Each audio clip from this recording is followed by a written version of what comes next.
day mga ka-EA. So for today's video, so today is Sunday and ang typical day Sunday para sa Pan Series. Napaka-importante at napaka-exciting kasi every Sunday, abangan yan, especially mga Pan race, sprint race, at the same time, derby race. So ang update, 1 week na lang, nag-i-start na yung training ng BBCM dito sa amin sa Bulacan area. Pero may schedule naman talaga sila ng abangan ngayon. Parang digin to Bulacan ata or Balagtas Bulacan. Pero dahil nasa Bulacan area nga tayo mga kalapatids, yung club namin dito is hindi nagpasabay muna doon. Parang apalit ata kami magpapasabay or bandang Pulilan, Bulacan ata. So eto mga kalapatids, update lang tayo sa mga wars natin. At the same time, magsisimula na tayo magpatikim-tikim ng mga suplemento na ibibigay natin para sa programa natin, para sa padating na derby race. So, recap lang tayo, 1 month lang ang pinaka-training ng BBCM.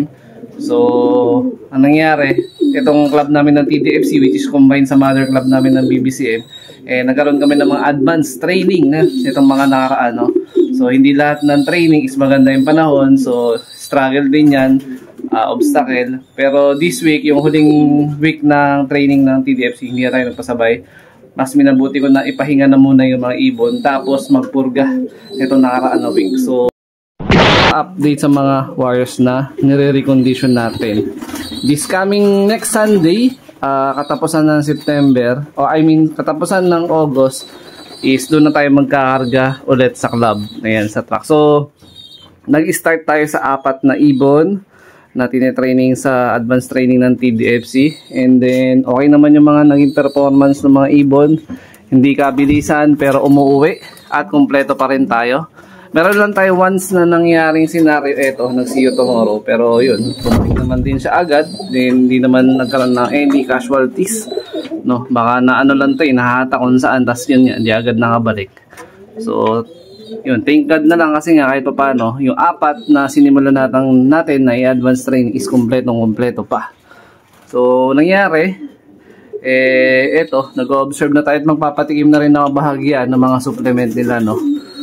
A few moments later. So, yung mga ipapatikim natin ngayon, Sunday, is Bitmin Pro. So, ito, typical na binibigay ko naman to pagkagaling ng training. Pero dahil Sunday nga ngayon, minabuti ko na ibigay na to rin agad, no, sa mga ibon natin kahit hindi tayo nag-training sa track ngayon. Pero magpapaloplay ako maya-maya. Time check natin, 6:35 pa lang, medyo maaga pa. So may naka-ready na ako dito mga patuka. So 3 lang ang merong patuka dyan kasi 3 lang yung uunahin natin pakainin, which is yung young bird dito sa ilalim, tas yung breeder natin dito na mga merong inakay. Uunahin ko na sila. Tapos, dun sa mga YB na yun, isa-supportahan natin ng red cell at calcium lactate. Mga kalapatid. So, ito, para to dun sa flyer natin, Bitmin Pro. Ito kasi, halos kompleto na. So, immunity enhancer, energy enhancer, anti-stress, tapos yun, electrolytes with different vitamins, tsaka probiotic and amino acid. So, ito. Okay naman ng outcome sa mga ibon kaya tuloy-tuloy pa rin natin ginagamit sa ngayon. Yun, shoutout naman sa Bitmin Pro, baka naman. Time check, 6:47 AM. So may pagbabago na konti dito sa ating tire slope, no? So yung sinabi ko nung nakaraan, nalalagyan ko ng steel matting flooring, nagawa ko na, pero partially hindi pa tapos. Ayan, no?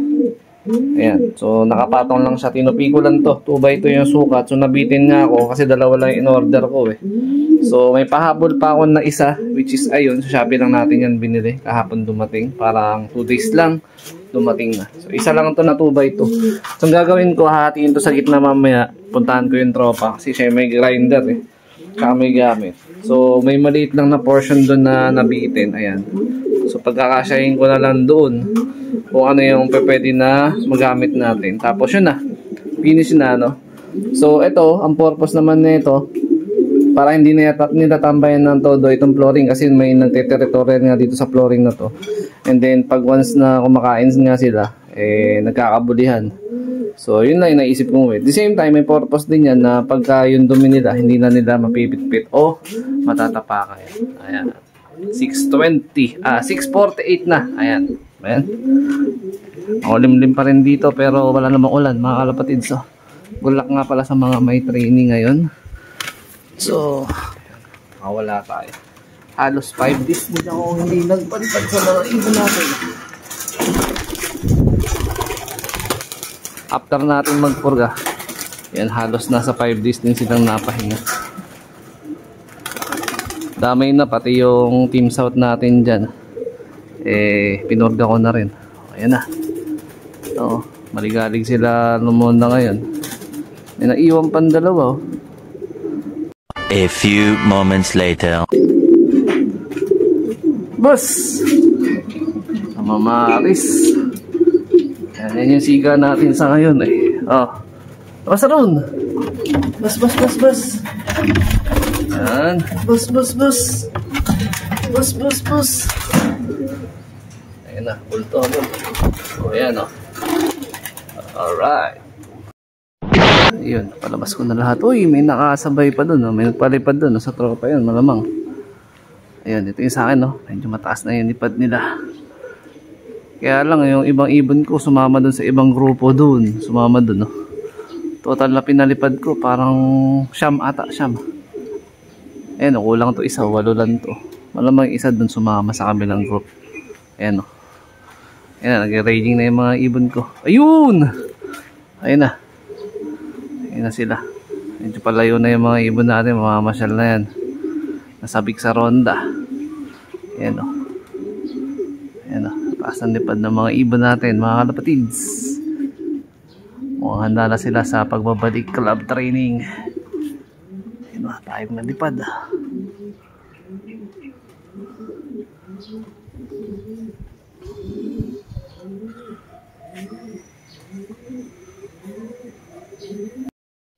Yun, habang rumuronda yung mga wires natin, ito yung young bird na binigyan natin ng calcium tsaka red cell. Basta pag nag 7 days old, 2 times a week nagbibigay ako ng red cell. Ito, yan, ganun din. So, ito, available natin to for out. Kapatid sa tatay ito nung Javier Letic Lakar ko, tas kapatid sa nanay nung 2 times Apari, 1 times Santa Ana. Possible hen, solo pisa lang to Ayan, nasa 18 days old pa lang to. So, rekta mensahe lang sa Facebook page sa interesado. Ayan, wala pa kasing PBA, may mga nagre-request ipa-ending daw. Kaya lang wala pang PBA tsaka NBA. Hindi ko alam kung saan natin papatalpak. Pero 75 years later. Mga kapatids, nakabalik na tayo. Salamat ng marami dun sa tropa. Ayan, kanina pantay yan na 2x2. So pinabiya ko lang sa gitna, kaya lang hindi talaga siya yung typical na pantay. Mas majority na to kasi hindi naaabutin nung pagkatupi So hinabol ko lang yung sukat nung lapad nung ginawa natin paa doon para at least medyo level. Ayan. So yung iba nating warriors nagbalikan na rin naman. Time check natin 7:26 na. Ayan Galing ako dun sa tropa. Tinakbo ko lang saglit kasi may pasok ako. Meron lang pasaway na pusa ako kaninang nakakita. Parang may angka. Nagpapangkapang siluin yung ating ibon. Kaya na yung Bitmin Pro. Maya na lang konti, magpapakain na tayo mga kalapatids. Check natin yung sukat kung ubra. Tsaka kung sakto lang talaga versus dun sa naisip ko. So ito yung medyo mas malapad. Ayan. So hindi na nila tatambayan yung gilid nun. Diba? So ito pa yung last. Saktong-sakto na to. Ewan ko lang kung tumambay-tambay pa sila dito. Ayan. Sanang tatambay O ayan. Ewan ko lang kung tambayan pa nila yan. Stress na sila dyan sa pwesto na yan. Ayan. Medyo makalawang na yung huli na binigay sa atin nung seller. Yung nauna maganda, malinis Ayan. Yung sumunod, pahabol na lang kasi isa, medyo may kalawang na. Pero okay lang yan. Siguro naanuhan lang, naulanan.